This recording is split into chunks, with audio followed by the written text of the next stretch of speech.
Assalamualaikum warahmatullahi wabarakatuh. Alhamdulillahirabbil alamin wa bihi nasta'in ala umurid dunya waddin. Asyhadu alla ilaha illallah wa asyhadu anna Muhammadar Rasulullah sallallahu alaihi wasallam wa ala alihi wa ashabihi amma ba'du.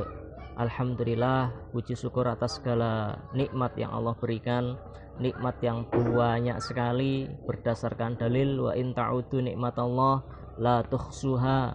Jika kalian menghitung nikmat Allah maka kalian tidak akan bisa menghitung. Terutama di bulan Ramadan ini, di masa pandemi, kita alhamdulillah bisa dengan lancar menjalankan ibadah puasa, bisa dengan lancar menjalankan ibadah-ibadah yang lain dan tetap dalam keadaan sehat. Kaum muslimin wal muslimat dimanapun berada, kita sebagai orang iman, itu ada orang iman yang bisa menjumpai yang namanya manisnya keimanan. Manisnya keimanan ini bisa didapat dengan beberapa hal, sebagaimana hadis yang diriwayatkan oleh Imam Bukhari dalam sahihnya, an Anas bin Malik radhiyallahu anin Nabi sallallahu alaihi wasallam qol thalathun mangkuna fihi wajada halawatal iman. Ada 3 hal yang mana kalau 3 hal itu ada di dalam diri seseorang, maka dia akan menjumpai yang namanya manisnya keimanan. Yang pertama, ayakunallahu wa rasuluhu ahabbu ilaihi mimma siwahuma. Ketika atau apabila Allah dan Rasulnya lebih dia cintai dibanding selain Allah dan Rasul. Yang kedua, ayuhibbal mar'a la yuhibbu illa lillah. Ketika seseorang itu mencintai orang lain, maka dia mencintai orang lain itu atas dasar lillah, karena Allah. Yang ketiga, wa ayakroha ayauda fil kufri kama yakrohu ayuqadhafa finnar. Dia benci, dia tidak suka, enggak senang jika dia dikembalikan dalam keadaan kufur, sebagaimana dia benci dilempar, dimasukkan ke dalam api. Pada kesempatan kali ini, kaum muslimin yang berbahagia dimanapun berada, yang akan kita tekankan yaitu masalah ayakunallahu wa rasuluhu ahabba ilaihi mimma siwahuma. Allah dan Rasul lebih dicintai daripada yang lain. Berarti poin pembahasannya adalah cinta kepada Allah dan Rasul. Pertanyaannya, apakah cukup kita cinta pada Allah hanya dinyatakan melalui lisan? Kita ngomong, saya cinta pada Allah dan Rasul loh. Apakah cukup begitu? Atau apakah cukup hanya dengan keyakinan yang ada dalam hati? Perhatikan firman Allah dalam surah Ali Imran ayat 31.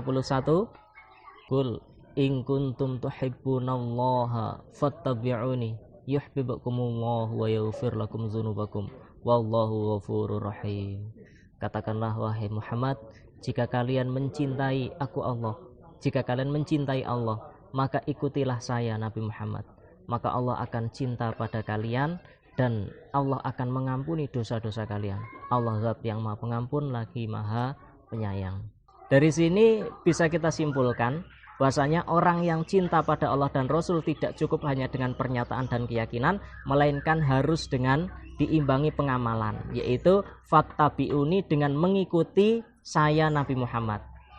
Beliau Nabi Muhammad SAW telah bersabda, taraktu fikum amroini lan tadillu ma tamassaktum bihima kitabillah wa sunnati nabi.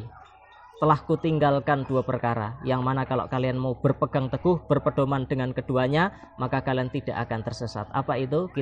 Kitabillah, Al-Quran, dan sunnati nabi adalah al-hadis. Jadi dalam segala aspek, maupun aspek habluminallah maupun habluminanas, kita ibadah pada Allah maupun kita dalam bergaul, berinteraksi dengan sesama manusia, semuanya itu kalau ingin menggapai cintanya Allah, ingin menggapai manisnya keimanan, kita harus mengikuti Rasul. Dalam hal pergaulan, secara umum Nabi sudah memberikan garis, di antaranya hadis man kana yu'minu billahi wal yaumil akhir falyakul khairan aw liyasmut. Barang siapa yang beriman pada Allah dan hari akhir, maka hendaklah dia berkata dengan tutur kata yang baik. Kalau enggak bisa bertutur kata yang baik, supaya diam. Contoh lagi, kita bergaul dengan tetangga kita. Baik tetangga kita itu orang yang sudah iman, orang Islam maupun non-Islam, non-Muslim. Nabi memberikan resep cara bergaul yang baik, yaitu mangkana yu'minu billah wal yaumil akhir fala yu'dzi jarahu. Barang siapa yang beriman pada Allah dan hari akhir, maka dia tidak boleh menyakiti tetangganya. Nah ini dalam hal kaitan beribadah, ketika mau sholat kita kaji kitabus sholat, mau berpuasa kita kaji kitabus shaum, mau haji kita kaji kitabul haji, mau berdagang kita kaji kitabut tijarah dan lain sebagainya. Lah inilah untuk menggapai cintanya Allah, itu dalam rangka menggapai cintanya Allah, itu kita harus benar-benar cinta pada Allah dan Rasul dengan perkataan, diyakini dalam hati dan dibuktikan dengan amalan. Sebaliknya, jika kita tidak memprioritaskan Allah dan Rasul, Allah Subhanahu wa taala telah berfirman dalam Al-Qur'an, "Qul in kana aba'ukum wa abna'ukum wa ikhwanukum wa azwajukum wa ashiratukum wa amwalun iqtaraftumuha wa tijaratun takhshawna kasadaha wa masakinu tardawnaha ahabba ilaikum minallahi wa rasulihi wa jihadin fi sabilihi fatarabbasu hatta ya'tiyallahu bi amrihi." Katakanlah wahai Muhammad, jika bapak-bapak kalian, anak-anak kalian, saudara-saudara kalian, istri-istri kalian, keluarga kalian, kerabat kalian, harta yang kalian kumpulkan, dagangan yang kalian khawatirkan kerugiannya, tempat-tempat yang kalian senangi, semua itu lebih kalian cintai, lebih kalian senangi daripada Allah dan Rasul dan membela agama Allah, maka tunggulah sampai Allah mendatangkan perkaranya, mendatangkan perkara siksanya.